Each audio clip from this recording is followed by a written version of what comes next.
అందరికీ నమస్తే అండి. గాయత్రక్క హోమ్కి స్వాగతం.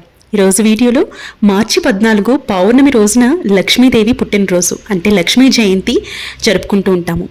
ఈరోజు ఎంతో విశేషమైనటువంటి రోజు. ఈరోజు పూజ ఎలా చేసుకోవాలి, పాటించవలసినటువంటి నియమాలు ఏమిటి అనేదంతా కూడా ఈరోజు వీడియోలో మీతో షేర్ చేసుకుంటున్నాను. వీడియోని ఇక్కడ స్కిప్ చేయకుండా చూడండి, అలా అయితేనే మీకు డీటెయిల్గా అర్థమవుతుంది. మన ఛానల్ని ఫస్ట్ టైం చూస్తున్నట్లయితే వెంటనే సబ్స్క్రైబ్ చేసుకుని పక్కనే ఉన్న బెల్ బటన్ని యాక్టివేట్ చేసుకోండి. పాల్గొన మాసంలో వచ్చే పౌర్ణమిని పాల్గొన పౌర్ణమి అని అంటాం. ఈ నెల మార్చి 14 శుక్రవారం నాడు పౌర్ణమి రాబోతుంది. ఈ రోజున ఎన్నో శుభయోగాలు అనేవి ఉన్నాయండి. ఈ రోజుని హోలీ పండుగను కూడా జరుపుకుంటూ ఉంటాం. అలాగే లక్ష్మీ జయంతి పండుగ కూడా వచ్చింది, ఎంతో విశేషమైనది. అది కూడా శుక్రవారం రావటం అనేది ఎంతో విశేషం అనమాట. ఈ పౌర్ణమి రోజునే లక్ష్మీదేవి జన్మించిన రోజు అని మనకి పురాణాలు చెప్తున్నాయి. ఏ పౌర్ణమి శుక్రవారంతో కలిసి వస్తుందో ఆ పౌర్ణమి ఎంతో విశేషమైనది, అలాగే పవిత్రమైనది. ఇలాంటి పవిత్రమైనటువంటి రోజు మళ్ళీ మళ్ళీ రాదండి. కాబట్టి ఈ రోజున తప్పకుండా ప్రతి ఒక్కరూ లక్ష్మీదేవిని ఆరాధించటం, లక్ష్మీదేవి యొక్క శ్లోకాలు స్తోత్రాలు చదువుకోవటం అనేది ఎంతో విశేషం. లక్ష్మీదేవి యొక్క అనుగ్రహం ఆశీర్వాదం ఉంది అనుకుంటే మన పనులన్నీ సకాలంలో పూర్తవుతాయి, ఆర్థిక ఇబ్బందులు అనేవి ఉండవు. అమ్మవారి యొక్క అనుగ్రహం మన మీద ఉంటే అన్నీ ఉన్నట్టే. కాబట్టి తప్పకుండా ఈ శక్తివంతమైనటువంటి పౌర్ణమి రోజున లక్ష్మీదేవిని పూజించటం వల్ల, కొన్ని శక్తివంతమైనటువంటి పరిహారాలను పాటించటం వల్ల మన ఇంట్లో ఎలాంటి నెగిటివ్ ఎనర్జీ అనేది ఉండదు, పాజిటివ్గా ఉంటుంది మనసు, అలాగే ఆరోగ్యం బాగుంటుంది, మనశ్శాంతిగా ఉంటుంది, ఆర్థిక ఇబ్బందులు ఉండవు. లక్ష్మీ పూజ అనగానే కొన్ని పవిత్రమైనటువంటి నియమాలు అనేవి ఉన్నాయండి. మీ ఇంటి గుమ్మం ఎంత నిండుగా ఉంటే అంత ఐశ్వర్యం అన్నమాట. ఐశ్వర్యం అంటే డబ్బు, సిరి సంపదలు అంటే బంగారం ఇవి కాదండి. ఐశ్వర్యం అంటే మన మానసికంగా ప్రశాంతంగా ఉండటం. ఎప్పుడైతే మానసికంగా ప్రశాంతంగా ఉంటామో ఇంట్లో అంతా పాజిటివ్గా ఉంటుంది, అలాగే అనుకున్న పనులు అనుకున్నట్లు నెరవేరుతాయి. కాబట్టి ఇవన్నీ ఉండాలి అంటే మనం శుచిగా, శుభ్రంగా, అలాగే కొన్ని పద్ధతులు పాటిస్తూ ఒక నియమ పద్ధతిలో మనం ఈ పూజని ఆచరించడం వల్ల ఎన్నో విశేష ఫలితాలు మనం చూడవచ్చు. అయితే ఇంటి గుమ్మం ముందు నిండుగా ముగ్గు వేసుకుని, అలాగే గుమ్మానికి కూడా గడపకి కూడా పసుపు కుంకుమ అలంకరించి అష్టదళ ముగ్గును వేసుకుంటే చాలా మంచిది. పద్మం ముగ్గు వేసుకున్నా కూడా ఈరోజు ఎంతో విశేషమండి. కాబట్టి అష్టదళ ముగ్గును కానీ పద్మం ముగ్గును కానీ ఇట్లా వేసి అమ్మవారిని ఆహ్వానించాల్సి ఉంటుందన్నమాట. అలాగే ఇల్లంతా కూడా పసుపు నీళ్లు చల్లుకోవాల్సి ఉంటుంది. పౌర్ణమి రోజున ఇంట్లో పసుపు నీళ్లు చిలకరిస్తే ఎంతో మంచిది.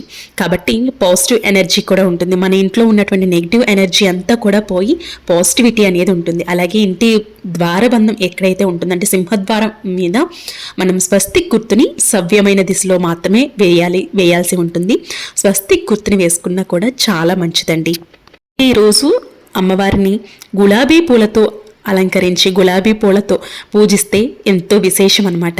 అలాగే లక్ష్మీదేవి అమ్మవారి ముందు 2 దీపాలు వెలిగించి పాల్గొన పౌర్ణమి నాడు పూజ గదిలో లేదంటే ఈశాన్యం వైపు కూడా మీరు చక్కగా పూజ అనేది చేసుకోవచ్చు. ఎవరైతే భక్తి శ్రద్ధతో ఒక 2 దీపాలు చక్కగా నియమనిష్ఠులు పాటిస్తూ మీకున్న రీతిలో వెలిగించుకుంటే చాలండి. అమ్మవారి యొక్క కరుణ ఎప్పుడూ మన మీద ఉంటుంది. అలాగే ఎవరైతే ఇల్లు కట్టుకోవాలనుకుంటున్నారో వాళ్ళు ఇంట్లో పాలు పొంగించుకున్న ఈ రోజు చాలా మంచిదండి. ఇల్లు త్వరగా కట్టుకుంటారు. ఒకవేళ ఇల్లు కట్టుకోవడంలో ఆటంకాలు ఎదురవుతున్నాయన్నా కూడా ఈరోజు పాలు పొంగించినా కూడా చాలా మంచిది. అలాగే ధనధాన్యాలకు లోటు లేకుండా ధాన్యంతో అమ్మవారిని అంటే ధాన్యంలో అమ్మవారిని కూర్చోబెట్టి పూజ అనేది కూడా నిర్వహించుకోవచ్చు. అలాగే ఈరోజు ప్రత్యేకంగా క్షీరదీపం వెలిగిస్తూ ఉంటాము. ప్రతి పౌర్ణమికి కూడా మనం క్షీరదీపం వెలిగిస్తూ ఉంటామండి. పాలు కూడా అమ్మవారి స్వరూపమే కాబట్టి క్షీరదీపం వెలిగించుకోవటం చాలా మంచిది. క్షీరదీపం అంటే ఒక ప్రమిద తీసుకొని అందులో ఒక సగం వరకు పాలు, సగం వరకు నువ్వుల నూనె లేదంటే ఆవు నూనెని వేసి 3 ఒత్తుల్ని కలిపి ఒక ఒత్తుగా చేసి దీపారాధన అనేది వెలిగించుకుంటూ ఉంటాం. లేదు ఇలా వెలిగించుకోలేము అనుకుంటే నార్మల్గా కూడా మీరు దీపారాధన వెలిగించుకోవచ్చండి, ఇబ్బంది ఏం లేదు. కానీ ఈ పాలు అనేవి ఆవు పాలు అయి ఉండాలి, పచ్చి పాలు అయి ఉండాలి, కాచిన పాలు కాదు పచ్చి పాలు అయి ఉండాలి. అలాగే ఈరోజు అమ్మవారికి ఎంతో ఇష్టమైనటువంటి పూజా ద్రవ్యాలు అయిన చిట్టి గాజులు కానివ్వండి, గోమతి చక్రాలు కానివ్వండి, తామర గింజలు కానివ్వండి, వీటితో అమ్మవారికి అష్టోత్తరం చదువుకున్నా లేదంటే ఏదైనా శ్లోకాలు స్తోత్రాలు చదువుకున్న చాలా మంచిది. ప్రత్యేకంగా కనకధర స్తోత్రం పఠించండి, తప్పకుండా మీకు విజయం అనేది చేకూరుతుంది. అలాగే ఈరోజు మీకు పరమైనటువంటి దోషాలు ఉన్నా, లేదంటే ఏలినాటి శని ప్రభావంతో బాధపడుతున్న వారు ఇలా మట్టి ప్రమిదలో, నేను ఎప్పుడు చెప్తూ ఉంటాను, మట్టి ప్రమిదలో 5 ఒత్తుల్ని కలిపి ఒక ఒత్తుగా వేసుకుని దీపారాధన చేసినా మీకున్నటువంటి దోషాలన్నీ కూడా తొలగిపోతాయి.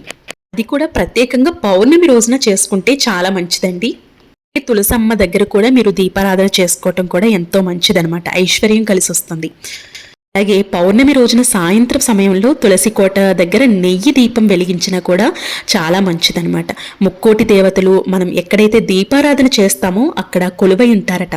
ఈ పౌర్ణమి గడియల్లో అమ్మవారికి పూజ చేసే సమయంలో ముక్కోటి దేవతలు కొలువై ఉంటారు. కాబట్టి తప్పకుండా మీరు అమ్మవారిని స్తుతిస్తూ, అమ్మవారి యొక్క శ్లోకాలు, స్తోత్రాలు చదువుకుంటూ, ఇవేమి రావనుకోండి, ఓం శ్రీ మాత్రే నమః అని పఠిస్తే సరిపోతుంది. అలాగే మీ సంకల్పం ఏంటి అనేది కూడా అమ్మవారికి విన్నవించుకుంటూ పూజ అనేది ఆచరించడానికి ప్రయత్నించండి, చాలా మంచిది. అలాగే ఈరోజు స్నానం చేసే నీళ్ళల్లో కొంచెం పసుపు వేసి స్నానం చేసినా కూడా చాలా మంచిదండి. అలాగే గంగా జలంతో స్నానం చేసినా మంచిది. లేదు అంటే నదీ స్నానం ఆచరించిన, సముద్ర స్నానం ఆచరించినా కూడా ఎంతో మంచిది. అలాగే ఈ రోజున తప్పకుండా ఓం మాత్రే నమః అనే మంత్రాన్ని, ఎంతో శక్తివంతమైనటువంటి మంత్రం అండి. ఓం మాత్రే నమః అనే మంత్రాన్ని 21 సార్లు పఠిస్తే చాలు, అమ్మవారి యొక్క కరుణ మన మీద ఎప్పుడు ఉంటుందట.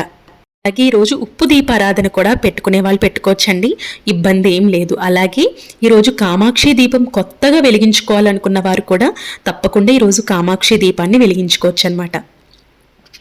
అయితే ఈరోజే చంద్రగ్రహణం కూడా ఏర్పడబోతుంది, కానీ మనకి చంద్రగ్రహణం లేదండి, కాబట్టి మనం ఇబ్బంది పడవలసిన అవసరం ఏమీ లేదు. చాలామంది ఈరోజు కుబేరం యంత్రం ఏదైతే ఉంటుందో అది వేసుకుని కూడా పూజ అనేది చేసుకుని, ధాన్యాలు కూడా పెట్టి పూజ అనేది చేస్తూ ఉంటారండి. అలా కూడా మీరు చేసుకోవచ్చు అనమాట.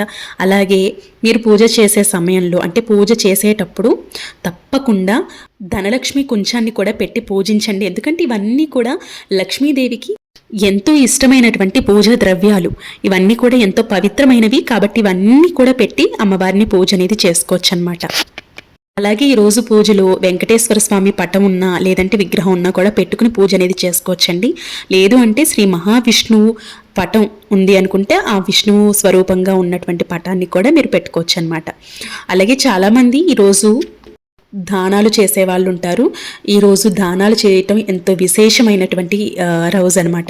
అలాగే బంగారం కొనుగోలు చేసేవాళ్ళు కూడా ఉంటారండి. ఈరోజు విశేషం అనమాట. ఈరోజు తప్పకుండా బంగారం తీసుకోగలము అనుకున్న వాళ్ళు బంగారం తీసుకున్నా చాలా మంచిది, లేదంటే వెండి తీసుకున్నా చాలా మంచిది.